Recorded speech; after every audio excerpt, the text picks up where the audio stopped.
Brought to you by...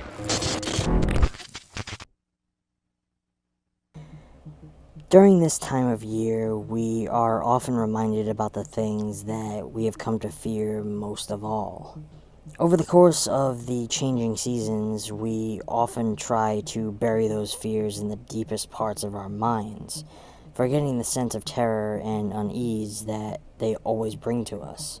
However, the unfortunate truth is that fear never goes away, and that it is a lingering and unrelenting part of life.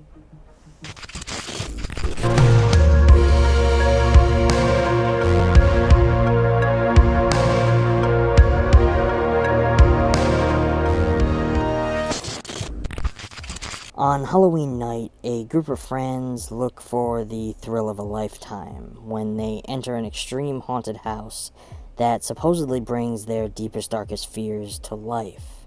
Things get dangerous, however, when they realize that the haunted house's scares may be more than make-believe, and that they may never leave the haunt.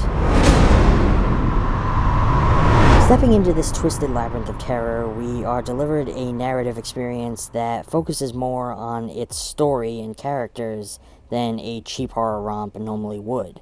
This is not the type of film that aims only to deliver gore, torture, and maiming. Instead, the filmmakers choose to remain steadfast in creating an experience that maintains a tense, ominous atmosphere all the way through its winding frames.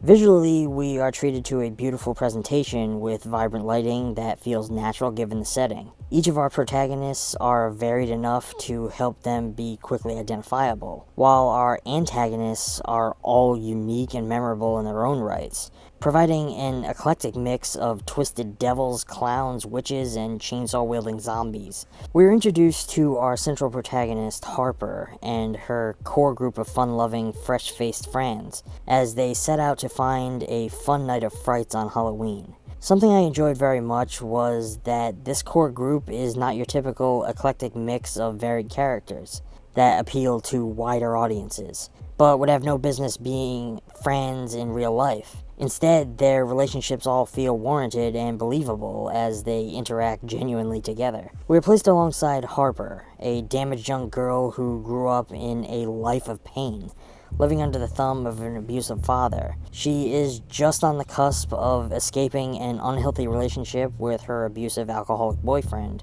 aptly named Sam, which I took for being a representation of Sam Hain, or Samhain, and the looming fears and scares of Halloween that hang over her already haunted life. This sets her up as the perfect candidate to be our final girl. She is someone who has faced real trauma in the past and already come through hell, so it becomes easily believable that she could face off against her fears and fight back to win her own freedom. The story forces her and her friends against a group of masochists who use their twisted extreme haunt to bring their love of pain to others, which I felt to be very fitting as it forces her to confront these embodiments of pain. During the film's final moments, we are even wrapped up nicely as a story that Harper tells early on about her childhood comes to fruition when she is forced to hide under a bed and face the trauma of her past in order to escape the final room in this maze and achieve her freedom. There's a clear theme that unveils itself about midway through the narrative that I found to be an incredibly intriguing one.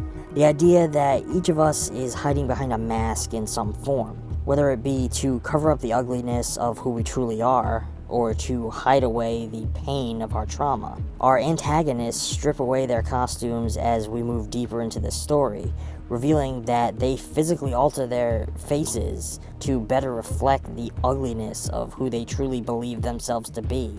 While our central protagonist is a girl who masks the pain that her past trauma has inflicted upon her, while in turn hiding away the inner strength that it has left her with. A strength which comes in handy and makes her a force to be reckoned with that none of our killers could have expected. However, the true overarching theme of this film, for me, became clear early on.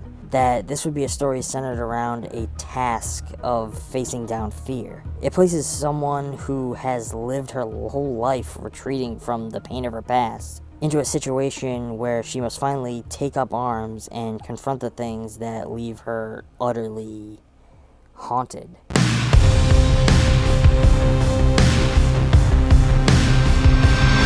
Hey friends, thank you so much for watching. If you enjoyed today's video and you would like to see more like this, please consider supporting ETF on Patreon, where every donation goes toward making new content for you to enjoy. We've also set up our own merch store over at embracethefilm.com, where you can get your hands on a variety of ETF branded merch so that you can show your love of the channel wherever you go. But that's going to be all for now. Until next time, stay safe and keep embracing film.